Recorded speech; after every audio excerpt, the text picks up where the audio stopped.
In this week's video, we'll address two key questions. Did numerous markets break key support before the Fed?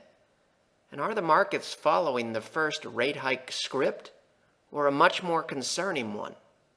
To view the video in full screen mode, use this icon in the lower right-hand corner of your video player. To improve the clarity of the charts, use this icon in the lower right-hand corner of your video player. Before we look at the charts, let's put some context around those charts. This week, these tweets summarize two key points. We had no positive follow-through from last Friday's, which would be after the employment report. We had the big gains with strong volume and good breadth, especially strong volume on SPY. A week ago today, unlike the low in September, October, when we had something like that, there we had positive follow-through. We got nothing like that this week, and that's good information. It tells us that we wanted to be patient from the opening bell on Monday this week in terms of thinking about redeploying any additional capital when we had pullbacks during the week. That was a bad sign from the opening bell on Monday morning. Also, this week was ugly. There's just no way to put lipstick on that pig. There's a lot of things that didn't look good this week. The question becomes, relative to the Fed, this concept may or may not apply. The levels of anxiety and fear that build up in the human mind as markets approach a significant and uncertain event, think the Fed, often greatly exceed the levels of fear and anxiety following the event. The Fed is less than 3 trading days away. Some type of clarity may come to this market. This week, we had a sell-off probably based on two primary things: economic concerns and fear of the unknown related to the Fed, which would also include some systemic concerns about liquidity, implementation by the Fed, and how it will affect trading algorithms and numerous areas of the market. A lot of unknowns here which create anxiety and fear. After the Fed, either we're going to see some things that really do cause concern in the markets, or some of that anxiety and fear will subside. If we don't have any problems with the Fed implementation and we still sell off after the Fed, especially for several weeks, then we know we've probably got legitimate economic concerns. So in terms of being patient, you'll see in the charts we have mathematical justification to be patient based on the hard data and the rules, especially from a whipsaw rules perspective. And we have numerous reasons to try to be patient based on Friday's close. None of that predicts that possible support will hold, and we're not making any predictions about how this equation will look 2 to 3 weeks from now. We'll use numerous charts to address the support question, and the concepts will be the same, so we'll move relatively quickly. NASDAQ daily, support, support, support. We closed above it on Friday, December 11th, off of the low. Support, support. We closed near that line on Friday. On this chart and all the other charts, the themes will be similar in that we want to see what happens at possible support.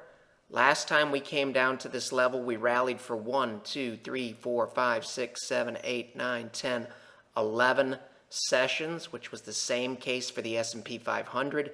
When we get there, if we break support, most likely next week, we will have to reduce risk. Whipsaw rules and the evidence that we had in hand on Friday allowed us to take no action. We have very little margin for error heading into Fed week. This is the Dow daily, the same exact concepts. We want to see what happens at all of these areas of possible support with a big event coming on Wednesday. Even if we assume that we're in an established downtrend now, which really isn't the case from a longer term perspective, but we do have a lower high and a lower low now, that doesn't mean that we still don't have trend channels and things like that where price can move between the lower end and higher end. Lower end, 11 trading day rally, which is about a week and a half. Down here, we held in this area before. Resistance, resistance, this is our trend channel. We'd like to see if we get a bounce or if we clearly take out this level next week. We also have other levels that we'll see on other charts. Another let's see what happens chart. You can see weekly pivots. We often congregate around them and even close below them and then rally. We're near the two weekly pivots here and here.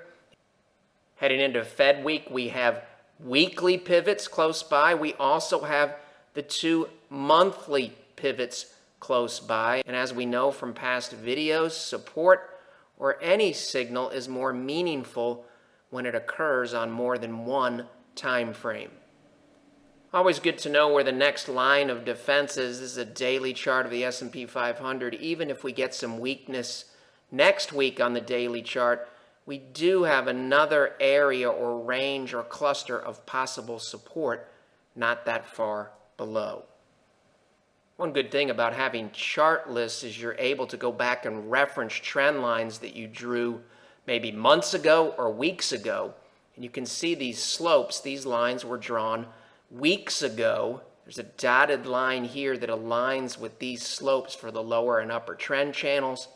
On Friday, we came down and tested this line here and then closed above it.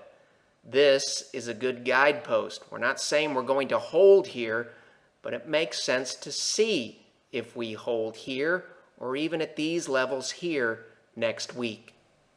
Two of the areas on that second line of defense would be 1994 and 1995 on the daily chart of the S&P 500 index.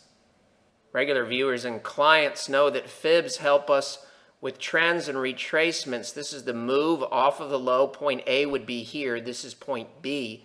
It is normal within the context of an existing uptrend to give back to the 38.2% level, the 50% level, or the 61.8% level, and then resume the existing trend, which in this case is up. We're still within the three fibs, and in 2011, off of the low, we retraced 61.8% almost exactly, and then rallied for several months into 2012.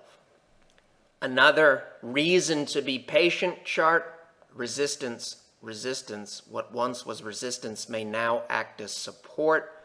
This line is not that far away and intersects near these levels here on the daily S&P 500 chart. The point we want to make with this chart is while we show things on different charts, many of them are in a similar or the same area. These are the fibs here. This is the line that we just looked at. There's somewhat of a cluster of try to be patient in this area. Here in 1990, this low here may be relevant as well, and it aligns with the 50% retracement A to B. Now we're looking at the A to B retracement fibs for the NYSE Composite daily. You can see on Friday, December 11th, the T closed right on the 61.8% retracement. It's common for an uptrend to come back to these three levels and then resume the uptrend. That's not a prediction. It's just saying it's prudent to see what happens near these levels next week. If you follow along on Twitter, you know that we've shown Barrier 1 and Barrier 2 probably numerous times since August. This is SPY daily. You can see we closed and tested Barrier 1 on Friday. This represents possible support and another reason to try to be patient to see what happens next week. Now we're looking at the high to low fib for SPY. if this downtrend were still intact, typically the move in this direction would not have exceeded these 3 fibs. We broke all of them, and on Friday we came back and closed right on the 61.8% retracement A to B. This is another try to be patient, nothing's really been resolved yet chart. This is stocks SPY relative to bonds, resistance, resistance, false breakout, resistance, support, support, support in the general area. We're still in this area of confusion. If we're going to go into a bear market, we would expect numerous things to happen. This ratio will take out this line, this line, this line, and this line. And this ratio will move into a downtrend. We don't have any resolution here yet either. We may get it soon. We're not making a prediction about what's going to happen with this chart. We just like to see some clarity. We'll move through these charts quickly because you're going to see this isn't an area where we're going to get a lot of clarity in the short term. Everyone that watches these videos knows that this is our full bore bearish look. This is our full bore bullish look. If we understand extremes, we get a better understanding of everything in between. The same chart today does not look good. However, it is not unusual to get whipsaws off of a low in a rally. For example, here are the same moving averages on the same time frame. This is the low in October of 2011. Here, during this sharp counter trend rally, we retraced 61.8% of this move here when we look from a daily chart, and then we rallied. So this look is concerning, but it's not particularly out of the norm or unexpected off of a low. The same concepts apply when we use the longer term moving averages. This looked a lot better a week ago, and it doesn't look that great now. However, these are the same moving averages, November 25th, 2011. This is during the sharp counter trend rally. And from a trend perspective, and this is built in to the data in the whole model, you can make an argument. It's not an argument. The math is better today. Notice what a bearish look looks like. When you're bearish, the dotted moving average tends to be on top. When you're bullish, the dotted moving average tends to be on the bottom. When you're bullish, the dotted moving average tends to be on the bottom. Notice here, during the counter trend move in 2011, it's still on the top. These trends are actually weaker here mathematically than we are today. We've got that move and that look now. So the present day doesn't look that much different from this. And our whipsaw rules look at all of the data, and they defer to the longest moving averages in the model when we're being whipsawed around. We don't show all of the moving averages in these videos, and numerous pairs still look good off of this low, and a lot of the math looks like a counter trend rally because the answers to the questions are still yes right now. However, they don't have much room for error in terms of next week. So if Fed week doesn't work out well, the odds are extremely high that sometime during next week or next Friday, we would have to reduce risk. Also note that this concerning look here in November of 2011, what happened after this? Well, this is what happened. We got a much, much better look. This here is this point here. This is a rally. This is a normal 61.8% retracement using daily, and then we resume the existing rally. As the weekly chart of the VIX, we did this week violate that fear breakout level, which is somewhat of a mixed bag. Why? It shows us that fear is spiking again, and it tells us that we have to respect the rollover into a bear market situation. However, a spike in fear can also occur very, very near a reversal point in the S&P 500. Case in point, this is a daily chart now. This is our level here. I've marked where we get the first daily close above the level that we watch on the weekly chart. Notice, soon thereafter in 2014, after the fear spike, the S&P 500 bottoms and reverses. 2015, soon after the fear spike, the S&P 500 bottoms and reverses. So the spike in fear tells us to be open to some additional weakness, but also to be open to the fact that we might be close to the highest point in fear and a reversal. So we'll keep an open mind about everything next week. We could be in a normal rally, counter-trend move, and then resumption of the rally. We also have enough evidence that says we have to be open to the rollover, like the dot-com peak, into a bear market scenario. The VIX can help us if it stays elevated. See, in these cases, the VIX pops right back down. It starts to fall. If the VIX stays elevated, then the bear market case starts to pick up steam. It's always good to understand what the market's base script is, and that's what we're looking at. Here, the base script for the first rate hike, dating back to 1983. This chart was on Business Insider. These are the days leading up to the first rate hike in a new rate hike series. And typically what happens after, a little bit of a drop here in the days following, and then a resumption of what had been a bullish trend. We have not been rising into the hike, so nothing says we have to go up after the hike. How this helps us is the base case is not for the market to plunge immediately after the first rate hike. The base case is for the stock market to go up over the next 126 days. The next few charts we're going to review were created by the fine folks over at Fidelity Investments. This makes the same point.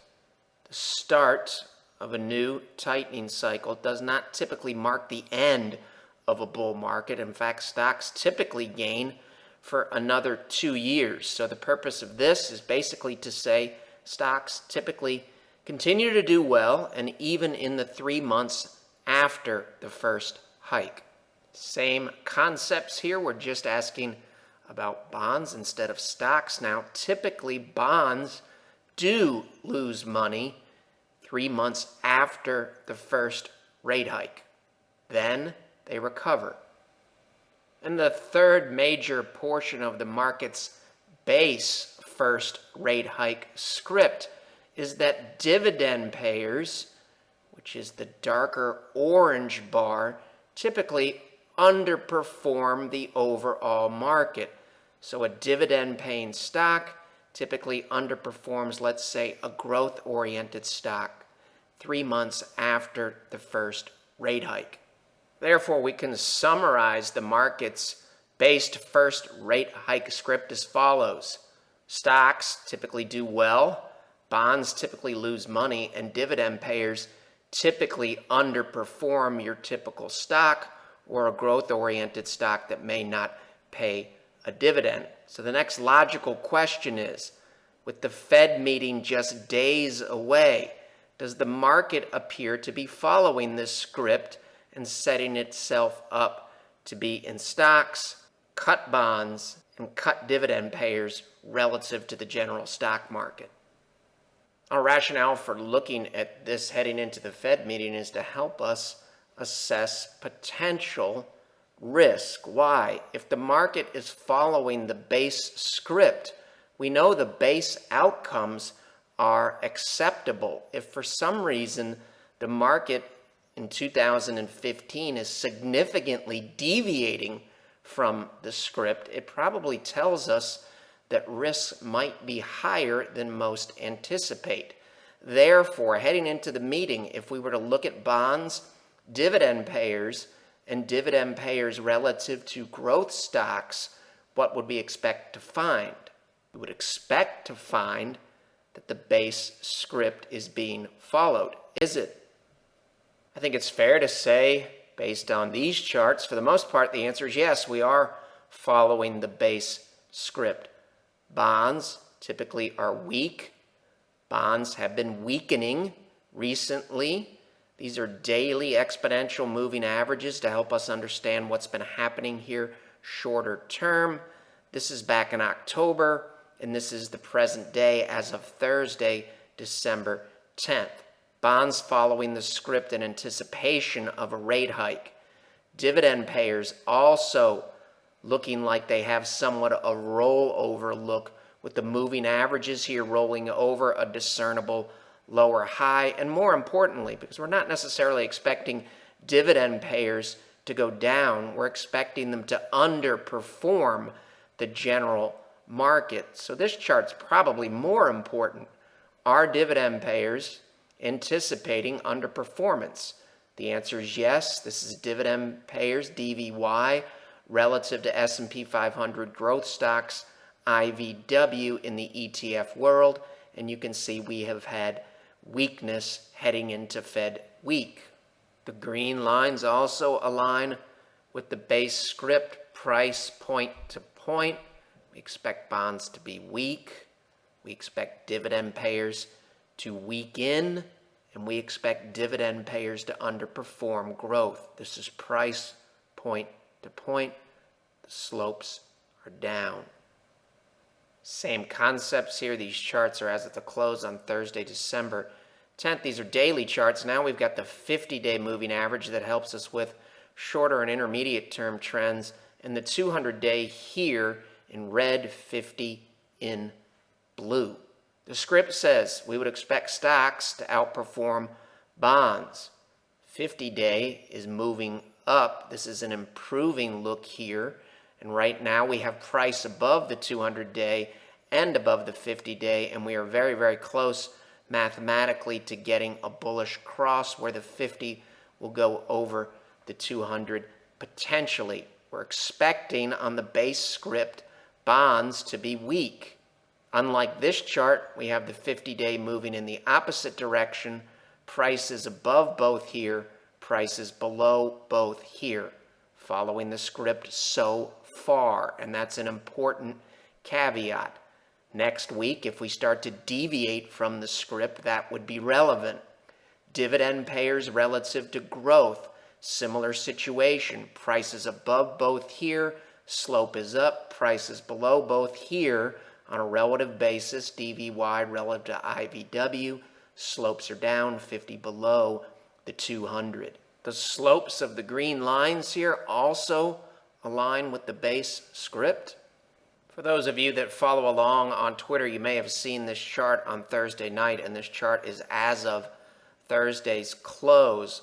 Volume had been favorable off the low, but on the S&P 500 index, we can see that the volume profile has made a discernible shift, which just tells us heading into Fed week, we have to keep an open mind about bullish and bearish outcomes. For those of you that haven't seen it, another potential concern is that new lows have been expanding significantly relative to new highs, and that's absolutely positively relevant, and all things being equal, that checks negative boxes. If you Google this title, you can find an analysis on See It Market that answers the question, how relevant is it in the grand scheme of things? We covered this chart last week in detail. We won't cover it again, but we want to expand on the concepts. The broader stock market has made no progress point to point for 745 calendar days, and in between we had an 11% plunge and a 15% plunge. Moral of the story, this is a difficult market.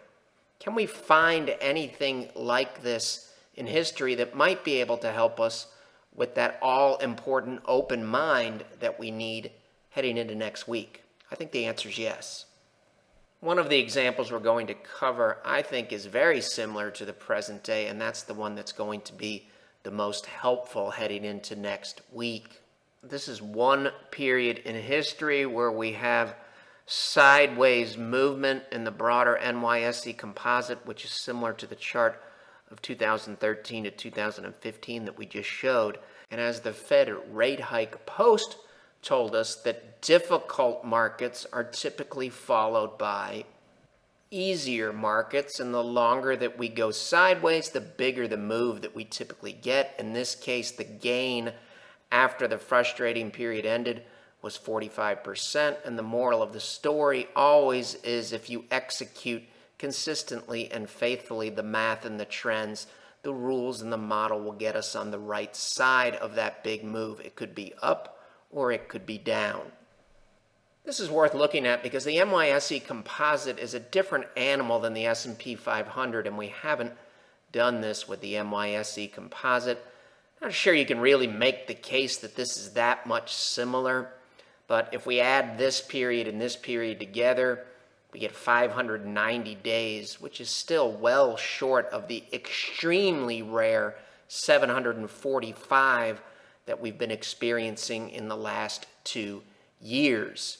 More difficult and frustrating periods are typically followed by easier periods with more discernible and clearly defined trends. In this case, this is a 15% gain. It's extremely frustrating if you break your discipline and change your game plan here, and then the breakout occurs soon thereafter. Experience tells us that when we get these sideways movements, we can almost always find a massive topping pattern of some kind. Patterns can be helpful, but patterns can also bring bias.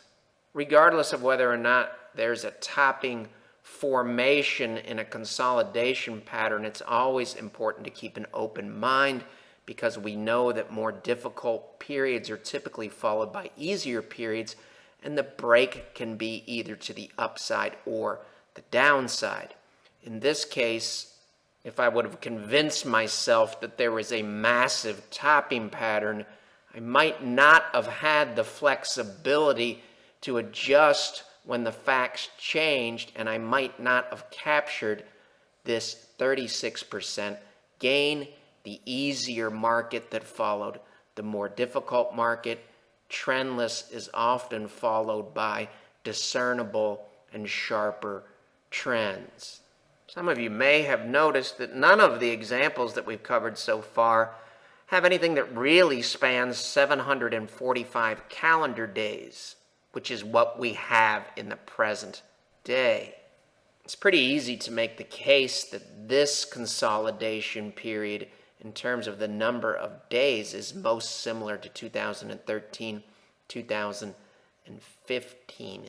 In this period here, it would have been very, very easy to conclude somewhere in here that trend following doesn't work and it's time to move to buy and hold, because buy and hold did better than whipsaws over this period. Well, that would have been unfortunate because more difficult markets that are trendless are typically followed by easier markets with more discernible trends. In this case, and this case helps us keep the open mind. In this case, the formation broke to the downside from this point here, and the reason why we chose this point here, this is similar to where we are today on the NYA chart relative to the consolidation pattern. We're somewhere in the middle of it, somewhere in here. From here to here, the NYA or NYSE lost 31%. It's an additional loss off the peak. And the S&P 500 over the same period lost 35%. And we know that a 35% loss can be very, very difficult to make back up and get back to break even. This is our table from a few weeks ago. We remember that if we lose 55%, we have to make over 125% just to get back to break even. Whether a horrible correction or surprising sharp rally is in the cards next week, maximum flexibility will allow us to monitor and adjust rather than anticipate and hope. How do we track all of this and convert it into a usable and actionable format in a reasonable amount of time? The submodels, we answer binary questions, some of them manually done, some of them programmed in Excel, and we also enter in unbiased and hard data. The submodels allow us to get a handle on the market's current profile, and the master CCM market model then looks at the current profile, compares it to past profiles, and recommends a prudent allocation between risk assets such as stocks and conservative assets such as bonds. Conservative assets can consist of cash, bonds, currencies, or any number of investment options. If you'd like to learn more about the market model or our money management services, you can visit our website, follow along on Twitter, Facebook, read our blog Short Takes, or watch past videos on the Shavaco Capital channel on YouTube. The material in this video has no regard to the specific investment objectives, financial situation, or particular needs of any viewer. This video is presented solely for informational purposes and is not to be construed as a solicitation or offer to buy or sell any security or any related financial instruments, nor should any of the content be taken as investment advice. Any opinions expressed in this video are subject to change without notice, and Shavaco Capital Management, LLC, or CCM, is not under any obligation to update or keep current the information contained herein. CCM and its respective officers and associates or clients may have an interest in the securities or derivatives of any entities referred to in this material. CCM accepts no liability whatsoever for any loss or damage of any kind arising out of the use of all or any part of this material. We recommend that you consult with a licensed and qualified professional before making any investment decision.